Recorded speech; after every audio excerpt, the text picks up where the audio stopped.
sat down together at the very beginning, and as they were contemplating where they're going to go with this next game.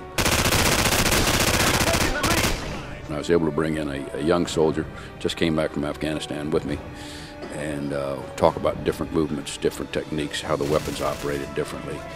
Kind of lit some ideas, did some motion capture, or at least to try to a little bit of animation on how he moved, the difference in movement. Having those guys, seeing them, operate, bringing them to the studio, and really just added to the authenticity of the game, and really made it so that the Marine Corps can take a lot of pride when they see their boys in action in Call of Duty 4 Modern Warfare. Ambush!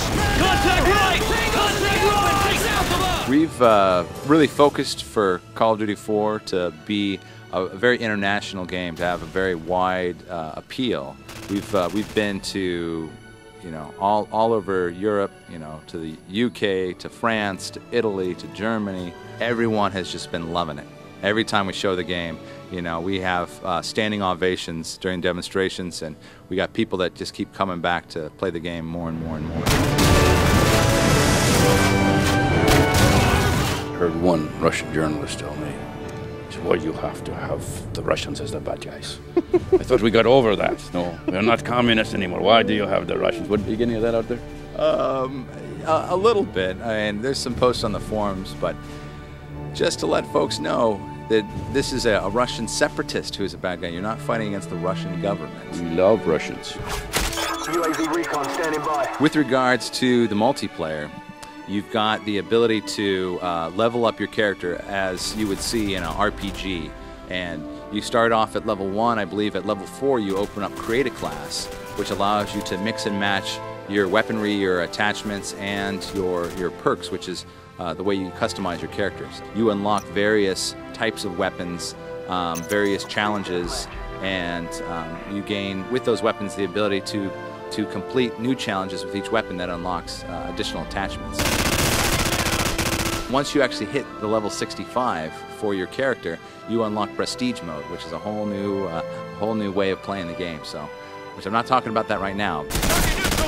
There's definitely that tightrope that you're walking, between fun and realism. And when it comes down to it, it is a game, and fun does have to win out. Hank can speak to several situations where we were talking about weapons in the game, like the smoke and the javelin, and he can tell you more about it. But But want to modify it.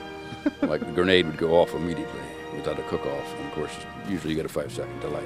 It's too long for gamers. And the dragon, or the javelin, tends to hop up in the air and come down from the top, but not skyrocketing like going into space and coming back down. But again, the compromise was we're going to make this fun. Switch to night vision!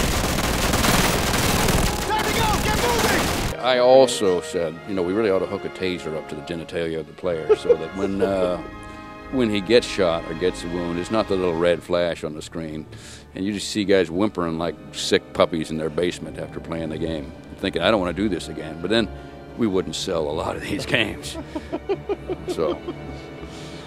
Oh, Hank, yeah. We've lost the lead! Maybe that's another, kit later on. For the guys. It's an add-on for it. Yeah. Or just get your sister a wiffle ball bat and let her walk in and nail you a couple times. We're rolling out and going to be all across the world with Call of Duty 4 Modern Warfare. So very exciting, and can't wait for fans to get their hands on it. There are guys out there doing this for real, guys and gals. And so this gives you kind of a feel of what they go through on the most intense day of combat. So you see them come home in the airport, tell them thank you. They're out there doing this kind of thing.